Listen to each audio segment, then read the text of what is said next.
જનતાને રમાડતા કોઈ આમ આદમી પાર્ટી પાસેથી શીખે। પંજાબમાં મોટા મોટા વાયદાઓ અને ગુજરાતમાં મોટા મોટા બેનરો તો મારી દીધા કે હરેક પરિવારને સૌથી સારી ખાનગી હોસ્પિટલમાં 10 લાખ સુધીની કેશલેસ સારવાર, પણ જ્યારે એક દીકરો તેના બાપને મેડિકલ સુવિધા ઇમરજન્સી આવે છે ને ત્યારે તે હોસ્પિટલ જાય ને ત્યારે દીકરાની શું હાલત થાય ને એકવાર તમે સાંભળો, તમારા રૂવાટા ઉભા થાય। मेरे फादर साहब ਨੂੰ ਹਾਰਟ ਅਟੈਕ ਦੀ ਪ੍ਰੋਬਲਮ ਆਈ, ਅਸੀਂ ਇੱਥੇ ਲਿਆ ਕੇ ਦਾਖਲ ਕਰਾਇਆ ਵਾ ਤੇ ਕੋਈ ਕਾਰਡ ਨਹੀਂ, ਕਹਿੰਦੇ ਨਹੀਂ ਚੱਲਣਾ।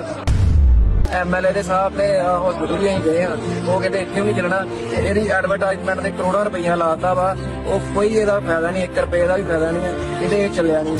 ਇਹਨਾਂ ਦੇ ਜੋ ਲੈਸ ਵੀ ਨਹੀਂ ਹੋਇਆ, ਆ ਜਿਹੜਾ ਪੈਸੇ ਅਸੀਂ ਦਿੱਤੇ ਆ ਹਸਪੀਟਲ ਉਹਦਾ ਟੋਟਲ ਸਾਰਾ ਬਿੱਲ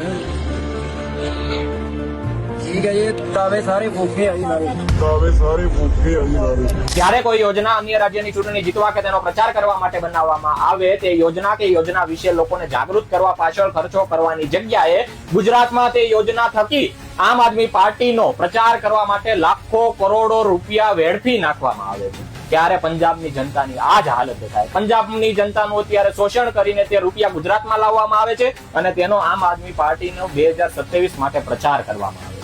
તો હવે ગુજરાતની જનતાએ નક્કી કરવાનું છે કે આ સરકાર રૂપી જે માર્કેટિંગ કંપની બની બેઠી છે ને પંજાબમાં, એને ગુજરાતમાં લાવીને ગુજરાતની જનતાનું શોષણ કરીને એ રૂપિયા અન્ય દેશની ચૂંટણી પાછળ બરબાદ કરવા છે કે પછી અત્યારે જે વિકાસ ચાલી રહ્યો છે ને એ વિકાસને કન્ટિન્યુ રાખવો છે।